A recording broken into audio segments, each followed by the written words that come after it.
What is going on, my fellow warriors? This is Musou Prince here, and this is it, the mark of a milestone I've been looking forward to for some time. This video is officially my 100th video for my channel, and I wanted to celebrate it by doing something I've wanted to do for some time now. This celebration will mark the first episode of a series I want to start called The Real Koei Warrior, an analysis video of a certain Musou character that I pick for discussion, where I talk about the real non-fictional history of this character and make comparisons between their Musou depiction with their real-life counterpart. And for a fitting topic for the first episode, I'm going to talk about my favorite Dynasty Warriors character of all time, the Flying General himself, Lu Bu.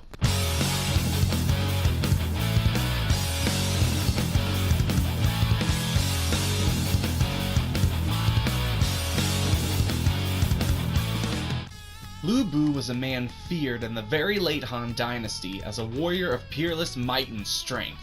With his famed halberd, Fangtian Huaji, or Sky Piercer, he was said to have slain at least 1,000 warriors for every battle he's been a part of, and his many skills was able to back up that claim, being adept in martial arts, archery, and especially horseback combat when he is atop his valiant steed, Red Hair. Throughout most of Lu Bu's life, he jumped from army to army, serving the likes of Yuan Shao, Yuan Shu, and even the bandit leader Zhang Yan at one point. But most of his military timeline was under the leadership of the tyrant Dong Zhuo. While under Dong Zhuo's control, Lu Bu was praised to be the strongest among Dong Zhuo's officers, even more so than his most veteran officers of Guo Ci, Li Jue, and Hua Xiong. Because of Lu Bu's quick rise to military power and his on-the-field strength, he was quickly nicknamed the Flying General and inspired the saying amongst the masses.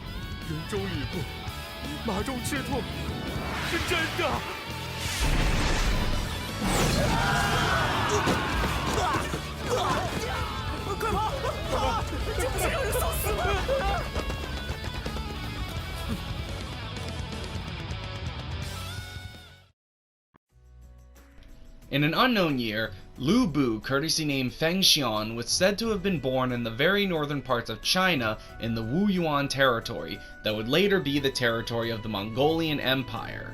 During his young age, he was said to have been part of a group of bandits around Wu Yuan where he experienced his first moments of battle. Having somehow found himself in Bing Province, Feng Xian wanted to make a name for himself as a warrior on the battlefield. With such dreams, he didn't waste any time and began his martial arts training, as well as a minor education in reading and writing so he could one day join an army. That day would eventually arrive when the Bing Province's inspector, Ding Yuan, encountered the young warrior.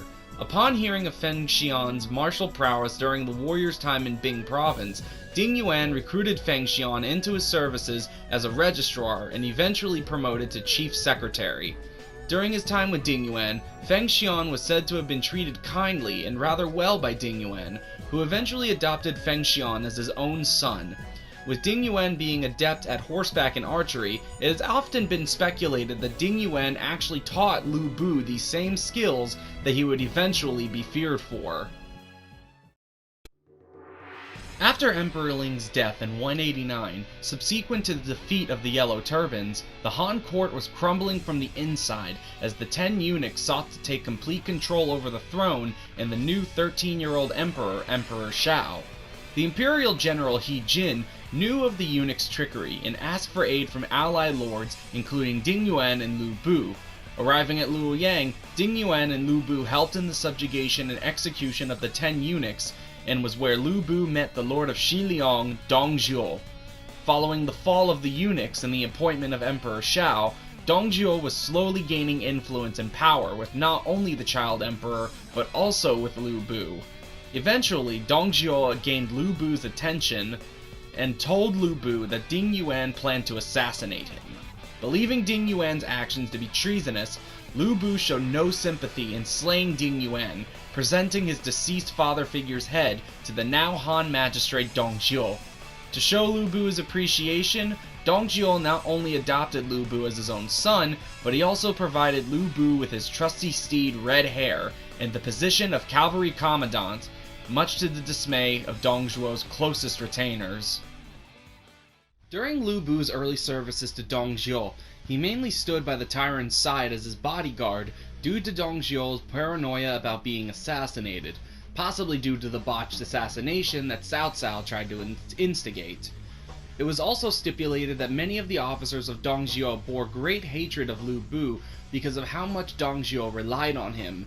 In the year 190, Dong Zhuo replaced Emperor Shao with Emperor Jian, sparking Cao Cao and Yuan Shao to create the coalition army under Yuan Shao's command.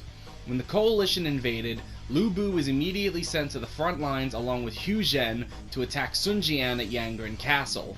Because of Lu Bu and Hu Zhen's distaste with each other, it led to disorder in the army, leading to their eventual retreat after being defeated by Sun Jian's forces. After the defeat at Yangren, Lu Bu was stationed at Zhuanyang Gate, where he fought and was defeated by Sun Jian once again. Because of Lu Bu's defeat and the fast-approaching coalition army was getting closer and closer, Dong Zhuo had Luoyang burned and moved the emperor to Chang'an, making Chang'an the new capital. After his big defeat, Dong Zhuo acted rude and showed his bad temper towards Lu Bu, at one point actually throwing pikes at his own foster son. It didn't help that Lu Bu was also having a relation with one of Dong Zhuo's maids, making Lu Bu also feel unease and fear for his life. With no other choice, he went to Wang Yun, one of the only people who actually treated Lu Bu kindly while serving under Dong Zhuo. Telling Wang Yun about how Dong Zhuo treated him, it was there that Lu Bu was told by Wang Yun his and fellow magistrate Shi Sun Rui's plan to assassinate Dong Zhuo. At first, Lu Bu was distraught, telling Wang Yun that Dong Zhuo was his father, only for the magistrate to throw back at Lu Bu with how Dong Zhuo treated him. Finally able to convince Lu Bu went to Dong Zhuo by himself and single-handedly assassinated his second foster father. With Dong Zhuo's death, Wang Yun took control of Chang'an and had Lu Bu serve under him until the remnants of Dong Zhuo's forces came knocking at Chang'an's front door. Guo Si and Li Jue led the remnants and originally wanted to be given amnesty for their service under Dong Zhuo. When Wang Yun refused, Guo Si and Li Jue began their attack where Lu Bu entered in as Wang Yun's defender. Lu Bu proceeded to have a one-on-one duel with Guo Si, where Lu Bu promptly injured Guo Si only for him to be pushed back behind the walls of Chang'an by Guo Si's men. Seeing that Chang'an was bound to fall, Lu Bu with a band of his closest men fled from Chang'an and began his life as a wanderer. The first of many warlords that Lu Bu tried to join was Yuan Shu.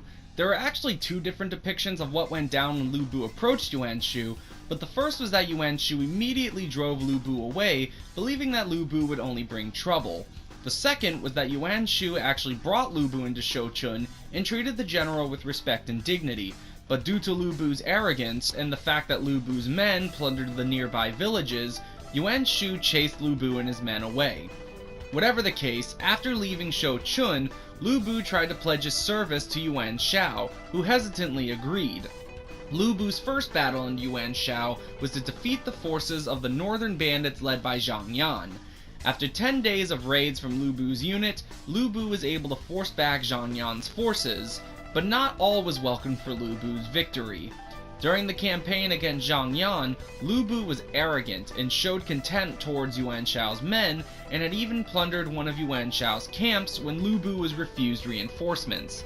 Seeing Lu Bu as a threat, much like Yuan Shu did, Yuan Shao sent assassins disguised as escorts after Lu Bu.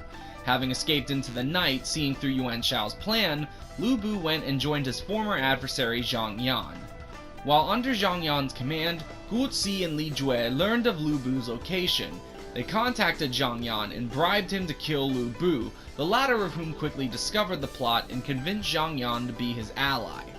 Zhang Yan would accept and have Lu Bu retreat to Hanei, where along the way he befriended Zhang Miao, the administrator of Chen Liu, a land within Yan province that was under the control of none other than Cao Cao himself. While Cao Cao was off to stage a campaign against Zhu province's Tao Qian, Zhang Miao, along with Chen Gong, Zhu Si, and Wang Kai, welcomed Lu Bu into the lands of Yan province and staged a rebellion against the land's defender, Zhao Dun, and claimed control over Puyang Castle. Upon hearing of Lu Bu and Zhang Miao's treachery, Cao Cao led his men back to Yan province, where they engaged in a long stalemate with Lu Bu's army. A couple years later, Cao Cao was able to successfully drive Lu Bu and Cao Cao's traders out of Yan province, where Lu Bu would find shelter in Zhou province under the newly appointed ruler, Liu Bei. When Lu Bu was given shelter by Liu Bei, Lu Bu did nothing but praise Liu Bei's hospitality and gave him nothing but respect. He informed Liu Bei about how the other warlords treated him after slaying Dong Zhuo, and even threw a banquet in Liu Bei's name, calling Liu his brother. Even though Liu Bei knew Lu Bu was untrustworthy, he kept quiet and continued to show kindness to the wanderer.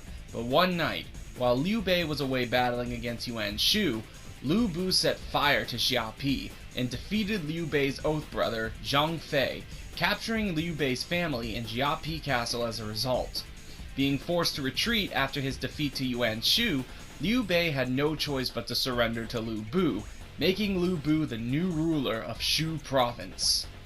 Sometime later, Yuan Shu tried to attack Liu Bei, who was stationed in Xiaopei by Lu Bu.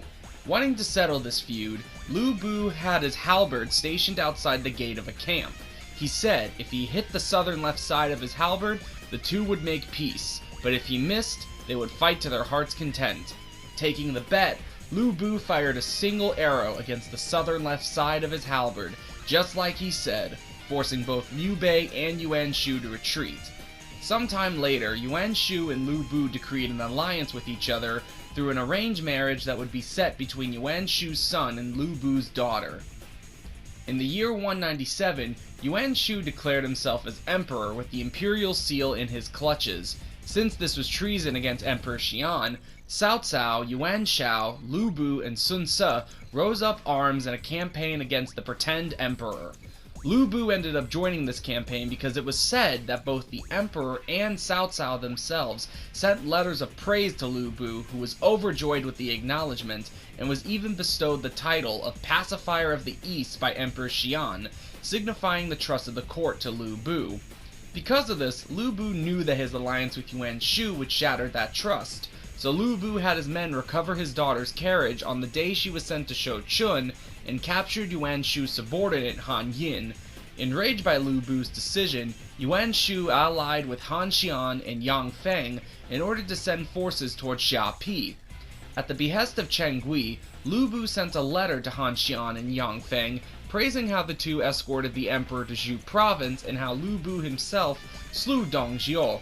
It was a means to create a common ground with Yuan Shu's vague allies, and it worked, having Han Xian and Yang Feng betray Yuan Shu and successfully slay Yuan Shu's officer Zhang Shun and captured another officer Qiao Rui. With his two new allies by his side, Lu Bu marched on Shouchun, plundering many villages along the way. Upon arriving at Shouchun, Lu Bu noticed that Cao Cao and Yuan Shao's forces were doing just fine. Having earned plentiful from their pillaging, Lu Bu and his men returned to Xiapi Castle. Sometime after the campaign against Yuan Shu, Lu Bu ended up befriending the Chancellor of Zhu County, Xiao Jian, through letters that the two exchanged between each other. After the two's quick friendship, Lu Bu received word that Xiao Jian was defeated by warlord Zhang Ba, and Zhu County was taken under Zhang Ba's command. Furious, Lu Bu led his men to attack Zhu County, despite warnings from his closest officer, Gao Shun. Unable to conquer the defenses of Zhu County, Lu Bu's army retreated back to Xiapi, where he would eventually make peace with Zhang Ba, a calm before the storm that would signify the end of Lu Bu's time. Around the late 197, Lu Bu found himself as a target from other warlords with no allies by his side. In order to fix this, he decided to rekindle his alliance with Yuan Shu, and as a sign of good faith to Yuan Shu, Lu Bu went to attack Liu Bei at Xiaopei. After being defeated by Lu Bu's forces, Liu Bei retreated and sought aid from Cao Cao, who sent an army on a campaign against Lu Bu at Xiapi. Upon Cao Cao's arrival, Chen Gong advised Lu Bu to immediately attack, but Lu Bu believed that their defenses could withstand any attack Cao Cao would throw at them.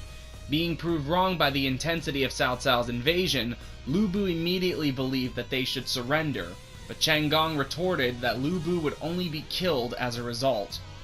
With no other choice, Lu Bu sent his longtime officers Zhu Si and Wang Kai to ask for reinforcements from Yuan Shu. Yuan Shu was hesitant due to Lu Bu's many backstabbings against him in the past, but after some convincing, Yuan Shu would send reinforcements. At one point, Lu Bu actually tried to venture out to attack Cao Cao's supplies and leave Chen Gong and Gao Shun in charge, but due to the words from Lu Bu's wife, Chen Gong and Gao Shun's dislike of each other, Lu Bu was unsure of what to do. Chen Gong once again tried to propose an idea to Lu Bu of setting up a camp outside of Jiapi as a means to waste Cao Cao's supplies. Lu Bu agreed, but once again Lu Bu's wife spoke on contempt of Chen Gong, bringing back up Chen Gong's amazing relation with Cao Cao and how he still betrayed his former lord. With his wife's point, Lu Bu changed his mind once again. With the news that Yuan Shu was unable to send reinforcements being backed up by Cao Cao's attacks, Lu Bu's forces' morale plummeted, especially when Cao Cao launched the dreaded flood attack on Jiapi Castle. With the flood attack being a success, Ho Cheng, Wei Shu, and Song Xian defected to Cao Cao, bringing Chen Gong and Gao Shun as prisoners to earn Cao Cao's favor. Seeing he was surrounded with no other choice, Lu Bu surrendered Jiapi Castle. Lu Bu was brought before Cao Cao, and when faced with the possibility of execution, Lu Bu tried to converse one last time with Cao Cao about recruiting him into Cao Cao's army. At first, it seemed as though Cao Cao wanted to spare Lu Bu, but from the words of distrust from his registrar Wan Bi and Lu Bu's former subordinate Liu Bei, Cao Cao had Lu Bu executed, along with Chen Gong, Gao Shun, and many of his other officers via hanging, and would decapitate all of them, sending their heads to Zhuchang for burial, ending the life of China's greatest warrior, Lu Bu. Lu Bu, as portrayed in Dynasty Warriors, was an egotistical warrior who truly believed he was the strongest warrior in the land and only believed his might could win battles. Because of his ego with his own strength, he denied or completely ignored advice from his retainers and would go out on his own to fight, leaving himself vulnerable to enemy stratagems. The real-life version of Lu Bu definitely had the egotism that the Dynasty Warriors version kept, showing how Lu Bu felt underappreciated despite the accomplishments that he constantly brings up, mainly being his slaying of Dong Zhuo. But the real-life version wasn't as blissfully ignorant as the Dynasty Warriors version was, since the real Lu Bu showed many signs of discontent with people around him and never trusted any of his retainers, believing that he would be betrayed. His paranoia and contempt for the people around was what earned their distaste, rather than his ignorance for strategy. In the excerpt of Romance of the Three Kingdoms, Lu Bu is said to have worn a flower-designed battle robe, with body armor over top, a belt with the insignia of a lion face on it, and wore a golden headdress.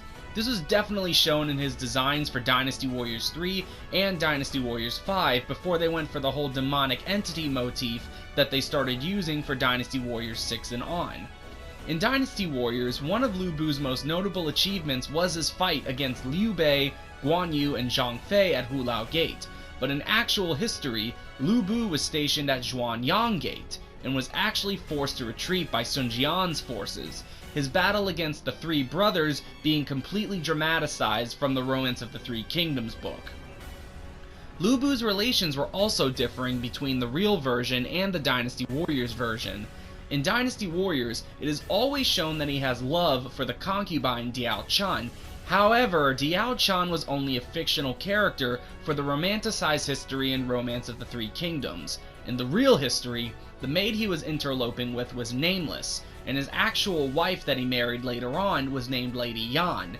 And even with Lu Bu's friendships, Dynasty Warriors was a little exaggerated, with Lu Bu showing like he doesn't care about anyone besides Lu Linqi, where the real-life counterpart was able to actually make friends with many different people, examples being Zhang Yan, Wang Yun, Zhang Miao, and Xiao Jian, and actually cared about them, like when Lu Bu wanted to reclaim Zhu County after Xiao Jian was slain by Zhang Ba. Despite some of the differences between Dynasty Warriors' demonic warrior and actual history's enigmatic soldier, one can definitely see the inspirations that were able to conceive the look and personality of one of the most iconic figures in the entirety of the Musou archives. 天下摘取我吕布天的无双无业。 Well everyone, this has been the first episode of my new series, The Real Koei Warrior, and just a heads up for you guys, the next topic character will actually be decided by you guys in the comments section, so without further ado, I hope you guys enjoyed the history of this episode's topic character, and would appreciate it if you like, comment, and subscribe. Later guys!